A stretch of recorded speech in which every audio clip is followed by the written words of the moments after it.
Hey, all this week we're talking about loving well by being attentive, cultivating a character quality of attentiveness. So that might sound like you don't have to be, that's not character, it is character. I mean, whenever we can be attentive naturally without great challenge or difficulty, it's actually become our character. When I've got to work on it, it's a skill maybe moving towards character. But that starts at the heart. Whenever I've been attentive to God and I hear Him and listen to Him and absorb His presence, then I'm going to naturally become more attentive to others. So there's the character trait, and there's some skills will back this up that really involve just a commitment to engaging in and cultivating healthy conversations.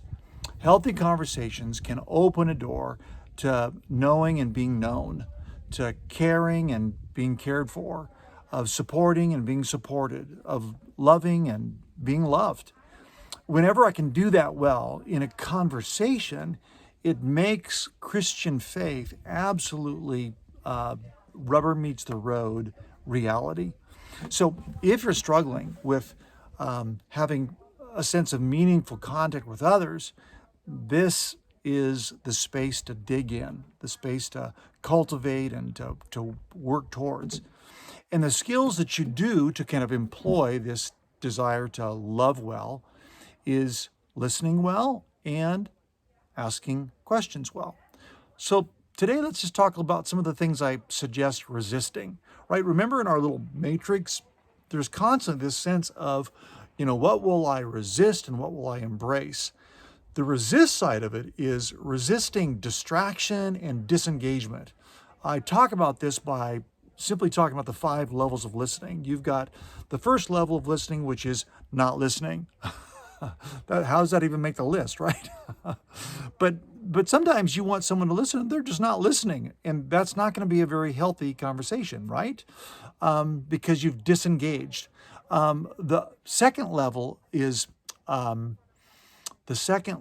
pretending to listen. I had to think for a minute. Pretending to listen. We've all probably been guilty of this. It's whenever maybe we're kind of disengaged or we're distracted, but we're still trying to kind of pretend that we're interested, pretend that we're listening, pretend that we're attentive when we're not, because God forbid they say, "What did I just say?" We probably would be absolutely helpless to tell them. I've gotten into that trap. Actually, my wife has caught me in pretending to listen. That's the second level. The third level is selective listening. Selective listening is kind of I'm listening for what I want to hear, or I'm just picking out key words, making interpretations, but still, because of my level of distraction, I'm not really getting the whole message. I'm just getting select parts. Selective listening. All 3 of those first levels are not good. The last 2 are good and can build on one another. Active listening and empathetic listening. Active listening is a lot of it's body language, it's eye contact, it's paraphrasing, it's reflecting back what you've heard, it might be asking more questions, very actively involved in the conversation, active listening. Empathetic listening is the most intense or impactful listening. And that is empathetic listening, when I'm listening for the emotion behind the message. So that's kind of the part that's going to really improve my ability to connect with someone if I'm resisting the disengaged, distracted listening, so I can embrace the active and empathetic listening.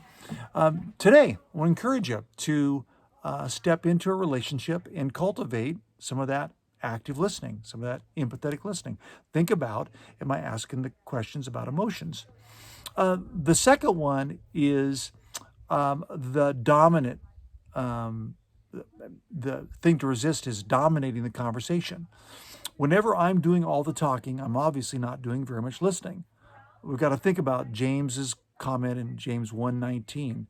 He says, everyone, listen, everyone needs to be quick to listen and slow to speak. Quick to listen, slow to speak. In other words, don't dominate the conversation. It's why my mama used to say, I've got 2 ears and 1 mouth. I should do twice as much listening, and probably should do even more than twice as much. But when you dominate a conversation, you got to resist that in order to not dominate, but to develop a listening ear. The third one is whenever we hijack, or if you want to stay with the D's, detour a conversation. Hijacking a conversation, this happens to all of us. We've all been guilty, but it doesn't mean we've got to stay guilty.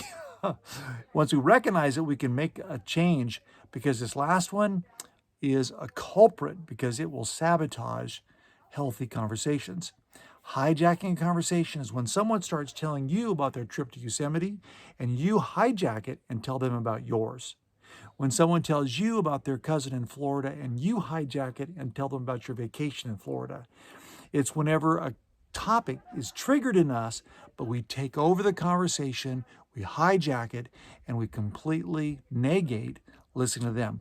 We detoured the conversation. They were on a track to tell us about themselves, but we made a detour and brought it back to ourselves.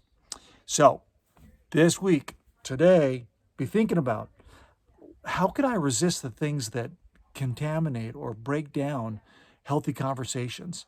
I can resist distraction, disengagement, dominating, and detouring the conversation. God bless you. I hope your resistance is strong.